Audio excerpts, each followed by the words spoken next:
Welcome to the Pardes channel. Today we explain Numbers chapter 1 in a clear and simple way, step by step. We're going to dive right into exactly how this massive group of people, literally wandering out in the desert, was organized from the ground up into a highly functional community and, honestly, a structured army. Here's our quick roadmap.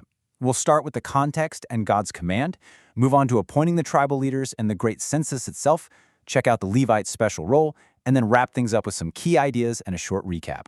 Let's get right into it. Section 1. Context and God's command. Let's establish the who, what, where, and why of this chapter right from the opening verse. Verse 1 actually anchors us chronologically. It tells us exactly when this is going down. We are in the second year, right on the first day of the second month, after the Israelites actually left Egypt. So they've been out of Egypt for exactly a full year and a month. This incredibly precise dating tells us, right off the bat, that what's about to happen is a specific, historically important event for the whole nation. And physically, where are they? Well, verse 1 says God spoke to Moses in the wilderness of Sinai, in the tent of meeting. This setting perfectly lines up with the Hebrew name for this book, Bamidbar, which literally translates to in the desert of. They are out there in the harsh wilderness, definitely not in the promised land yet, and they need some serious structure to survive and keep moving forward. So moving to verses 2 and 3, God commands Moses and Aaron to take a highly specific census.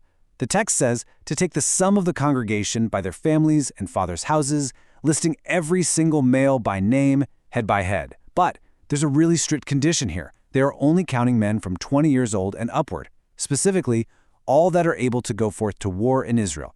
They're just casually doing a head count to see who showed up for the trip.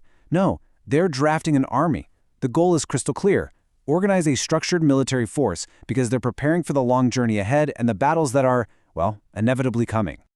Moving on to Section 2, Appointing the Tribal Leaders. Now think about it. Moses and Aaron can't possibly pull off this massive administrative task of counting hundreds of thousands of people all by themselves. Imagine trying to organize that kind of census without modern spreadsheets. It's wild. So in verses 4 through 15, God provides the perfect solution. A man from every single tribe, each the head of his father's house, is to stand with Moses and Aaron to help them out. The text actually lists their specific names. For instance, from the tribe of Reuben, we've got Eliezer, from Judah, Nahshon, from Dan, Ahiezer, and so on. These aren't just random assistants, right? They're the recognized named leaders of their ancestral tribes. And what's truly fascinating here is the sheer scale of the delegation. Verse 16 emphasizes that these men were the heads of the thousands of Israel. Building a massive society requires establishing incredibly clear chains of command.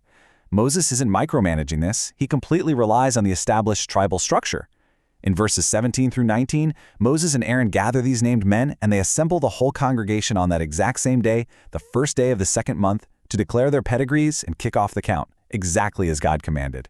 Which brings us to Section 3, the Great Israelite Census. Okay, so with the leadership team fully in place, the great counting begins, tribe by tribe. Verses 20 through 43 break down the exact population of eligible soldiers, carefully listing the results for each of the 12 counted tribes.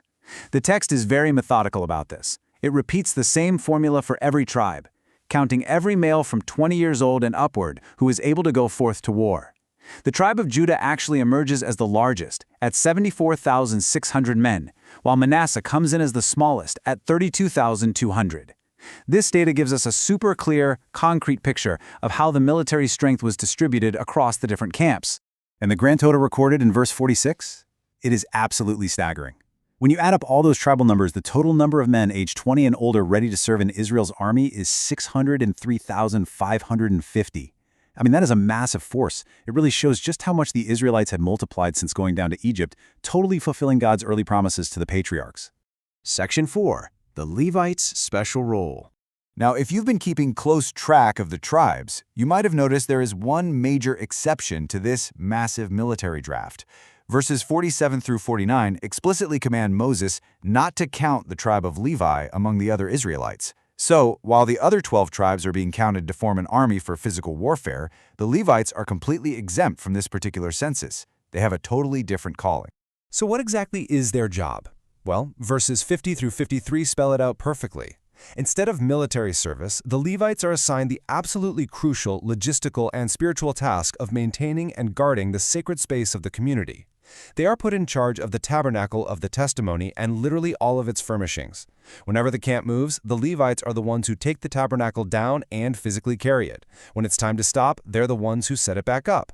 Plus, they're ordered to set up their own tents directly around the tabernacle.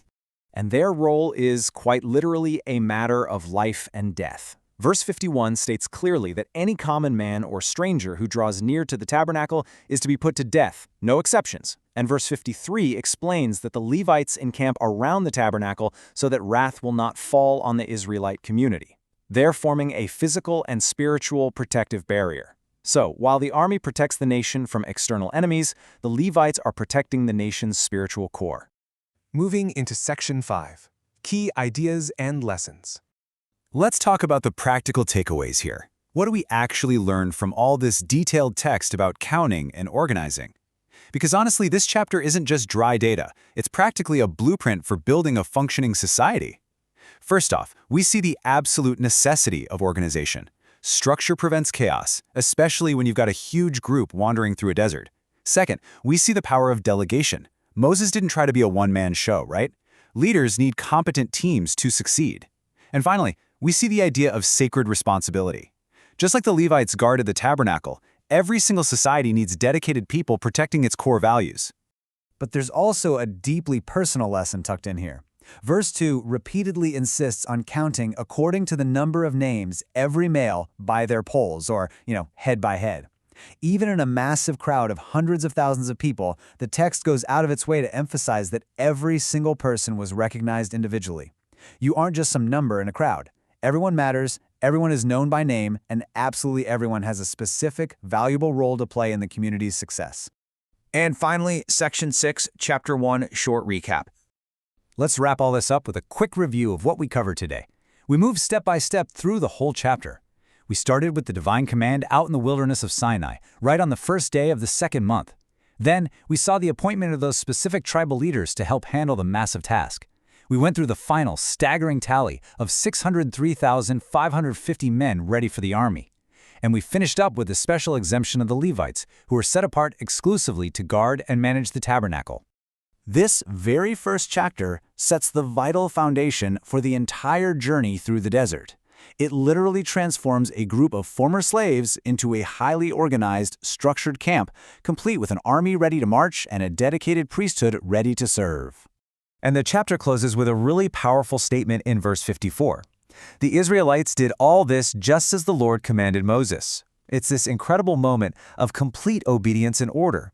The community did exactly as they were instructed, essentially putting all the necessary puzzle pieces in place for their future.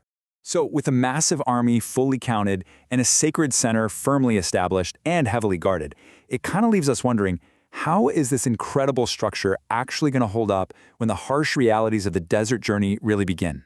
Thank you for learning with us. If this helped you understand the chapter better, subscribe, and join us for the next chapter.